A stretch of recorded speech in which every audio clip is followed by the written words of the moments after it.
80-ամյա Հայկո Այդինյանը գրեթե ամբողջ օրը ֆերմայում է անցկացնում, թեև իր բազմանդամ ընտանիքում ամենքը գիտեն իրենց անելիքը։ Կարևորն աշխատանքն է, մեր ուժերով աշխատում ենք, որ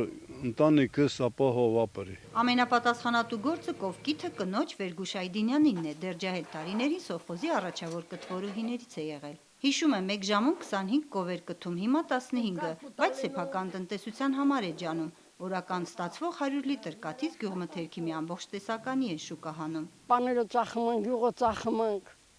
կաթը ծախում ենք,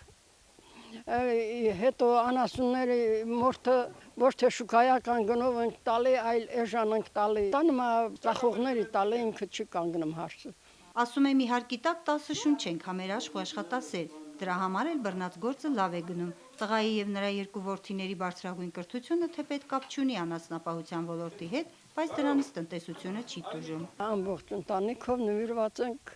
անասնապահության։ Անասնապահությունը ընտանիքի հիմնական զբաղմունքը և ապրուստի միջոցն է դարձել 90-ականներից։ Սրանով կարողանում ենք մեր կենսակերպը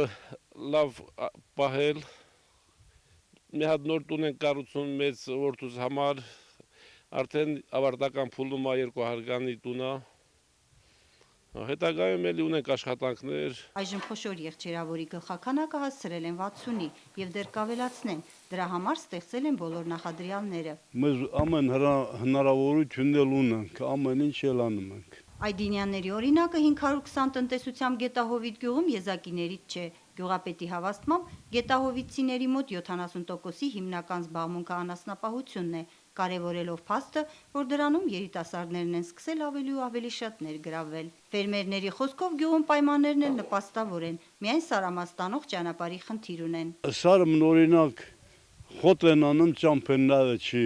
կարում չենք վախտին խոտը տեղափոխենք։ Հայկո Այդինյանը լավ աշխատանքի հետ նաև լավ հանգստի կողմնակից է, գրեթե ընտանեկան ավանդույթ է։ Տղաները ապրանքը պահում են, թորները։ Մենք ամեն տարի չենք արզենի, մարդու կնիկ հանգստան։ Գայանե Թամամյան, Առաջին ալիք։